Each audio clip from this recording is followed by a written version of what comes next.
Hey everybody, this is Jake here at Whatever, where we literally talk about whatever.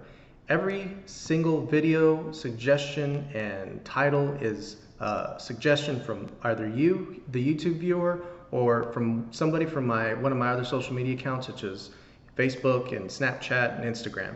But I will have links to those down in that first comment on the comment section. So be sure to check those out. But today's video is going to be about budget-friendly places to visit to vacation that aren't going to break the bank. They're beautiful, just as beautiful as any of those places that you see on Instagram with all these Instagram models taking pictures on the infinity pools and whatever. But if that sounds like something that you're interested in, please stick around and I'm going to tell you exactly how it can be done. Let's send it.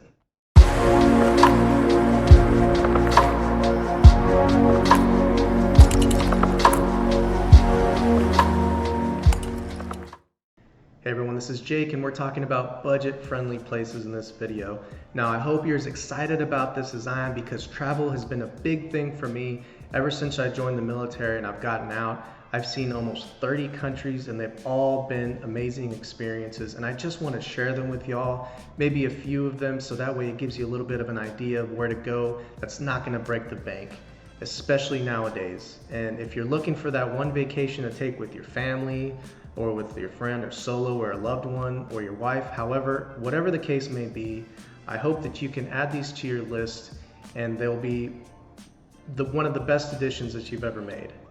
And if in fact they are, then you can always come back to me and say, hey Jake, thanks buddy, we owe you one.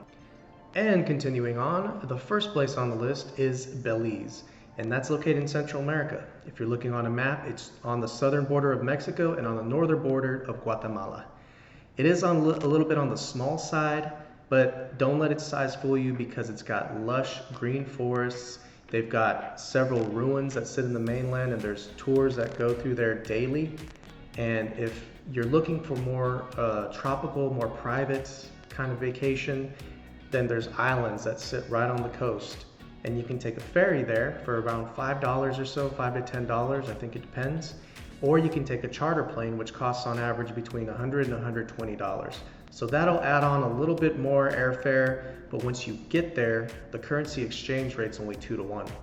So, I mean, that's not the best currency exchange rate in the world, but it's good enough for your dollar to go pretty far. Now, if you're like me and you love just rest and relaxation, especially on a well-earned vacation, and if you're in a tropical paradise, then you're going to want to go to Caye Caulker or Ambergris Caye. Those are the two main islands right off the coast of mainland Belize. Now, the closest one is Caye Caulker. That's more of a party island, more for backpackers. They've got hostels and Airbnbs there. It's not quite as developed as its brother Ambergris Caye, but it's still a whole lot of fun. And I gotta tell you, the local beer tastes the same there that it does at Ambergris Caye. The same with the rum punch, which is another local drink there. As the name implies, it's rum punch. So if you were to take a charter plane or a ferry from Caye Caulker over to Ambergris Caye, it's a little bit bigger of an island and it's got a little bit more to offer, more so resorts and that type of thing. And most of these islands are surrounded by mangroves, and mangroves are home to a lot of nurseries, fish nurseries for small barracuda, and you have sardines, and you have what a local fish called bonefish. There's a whole lot of local marine wildlife in the water there, and it's just an amazing experience once you get there. Although it sounds a bit biased, Ambergris Caye would probably be my home base of operations if I was going to vacation there again. And for the simple fact that there's convenience. You've got nightlife there, you've got some bars and clubs that stay open kind of late, and you also have several bars along there that afford you great views of the sunset. We have Rain Crocs, which is a 3-story bar on the bay side where there's even more mangroves and, crazily enough, saltwater crocodiles, so be careful. And there's also Palapa Bar, but that's on the beach side, the side that faces the barrier reef. And a lot of boats come in and out of there to take people on tours and take people on daily activities like scuba diving and snorkeling and even skydiving in the mainland, or tours in those ancient ruins that I talked about earlier in the video. So I would say personally, not to sound too biased, but that would be my home base of operations if I'm being completely honest. Now, one last thing before I move on, and that is chicken drop. That's one of the activities that you can do on Ambergris Key. It's like bingo, but with chickens. And it sounds a little strange, but I'm gonna explain it to you right now. They have a net that they place on the ground. It's a big square, and obviously in the square, like bingo, there are numbers all in those squares. And they put a chicken in the middle of that net, in that area, in that enclosed area, and people bet on where that chicken is gonna poop. And whatever number that you have, say you, obviously like in bingo, if it drops on your number, then you get the pot for that one round. So that's just one of my fun little tips as far as visiting Ambergris Key and just Belize in general. I know that sounds kind of weird, but it's a lot of fun to see how crazy people can get when they're playing chicken drop. All right, so the second location on our list is going to be Vietnam. Now, Vietnam is totally underrated in my opinion because $1 is worth 23,000 dong. Yeah, dong, I said it. That's their local currency. But you can use either one, especially in the touristy places like Hoi An, Hanoi, and Ho Chi Minh. Now, aside from that, if you're planning on being there for at least 15 days, this is a little word of advice, you want to get a visitor's visa. You don't want to go there unprepared and you stay for 2 to 3 weeks, or you decide to extend your stay and you end up being stuck there because, hey, guess what? You didn't plan ahead and get a visitor's visa. All right, now on to the fun part, and that is stuff to do in Vietnam. Now, I'm not going to give you this enormous list of things to do. I'm just going to highlight on a few things, and hopefully you add them to your repertoire if you do decide that you want to go to Vietnam. And the first one is Phong Nha National Park. Now, Phong Nha has some of the biggest cave systems in the entire world, and it's absolutely gorgeous. If you go there, it's like you're entering another world, like Journey to the Center of the Earth type of stuff. You walk in, it's just a whole completely different place, and I gotta tell you, it's candy for the eyes. Now, if you're a huge history buff like me, then you wouldn't mind visiting the Imperial City in Hue, and it's going to teach you the history of Vietnam from when the Nguyen Dynasty ruled from, I believe, 1802 to around 1945, around the end of the Second World War. It's a UNESCO World Heritage Site, and it's totally worth the visit. I would definitely recommend going there. Now, since you're in a different country, you want to try some new things, right? And the local dishes there are amazing. You can pay obviously in either USD or Dong, more than likely Dong, and that's going to cost you a lot less in the long run. But the food there is outstanding. Be sure to check out the local eateries and get some suggestions from some of the locals as well, because they know that place like the back of their hand. Obviously, they're from there, and that's going to be your best source of information. And that's what I found is my best source of information anytime I visit anywhere. You can do your homework, you can do your research, and you can take suggestions just like you're taking suggestions from me. But the best way to experience it is just to immerse yourself in the local culture, get local suggestions. Like I said, that's going to be the best way.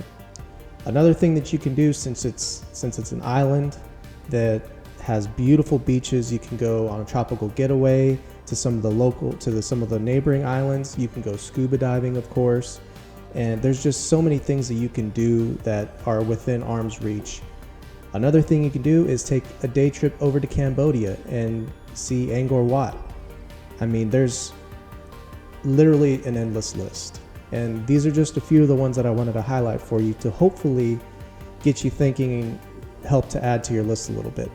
So for our final destination, speaking of cost-effective places, we're going all the way to Europe, to Romania. That's right, Romania. They use the Romanian leu, L-E-U, and one Romanian leu equals 22 cents in American dollars. And that's actually pretty good. It's a pretty good exchange rate if you ask me. It's not as great as the baht over in Thailand or won over in Korea, but it's still pretty decent. Now, Romania is home to Vlad the Impaler. Everybody's heard of Vlad the Impaler or Transylvania or Bram Stoker's, Dracula. And this is exactly where all of those legends come from. Now, Vlad the Impaler, as far as this is number one on your list, in my opinion, but Sighisoara would be the medieval town where his legend came to fruition. So if you were to visit Sighisoara, you'd be visiting history in the making. All those myths, everything that you read about, that's where it all came from. It's 12th century medieval town, and it's in beautiful condition. I believe it's a UNESCO site, And I think, honestly, that would be the first place that I visit, just so I could be in his presence back in the day, right? Now, a few other things that you can do while you're out there that aren't going to cost that much money are the Danube Delta. You can go visit that. It's the wetlands that runs from Romania and Ukraine right along there and into the Black Sea.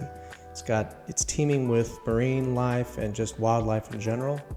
Then you also have the Transfiguration Highway.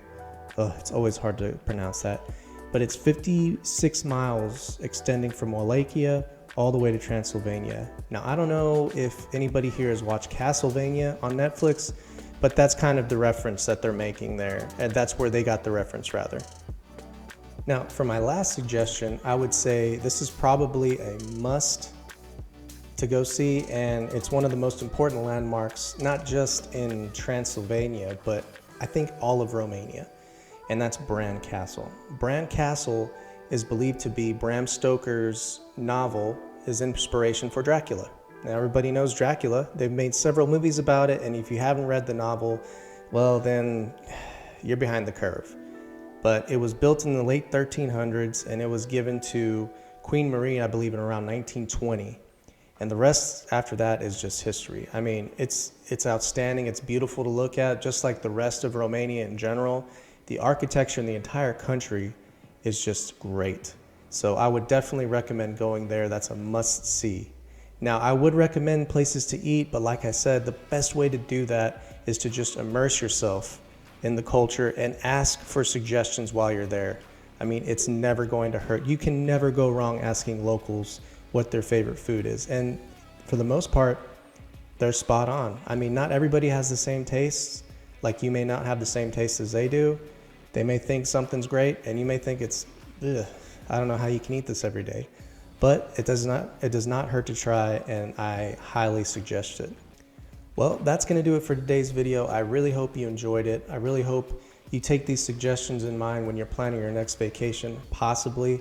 But please leave a like, comment, or subscribe, and let me know how I'm doing. I do know that I need to adjust the audio and my video editing a little bit and maybe make it a little more free-flowing. But aside from that, please let me know how I'm doing. And also, don't forget to put a suggestion for the next subject, or maybe just a subject in the future for me to talk about or for us to talk about, because I'm actually really enjoying doing this, and it's just been a blast. And stay tuned for next week's episode, where I'll be doing a Pokemon card reveal, and I said this in the last video too, a Pokemon card reveal, and I'm extremely excited about it. So if you're a huge nerd like I am, stay tuned and subscribe and keep in touch, and until next time, just keep on sending it.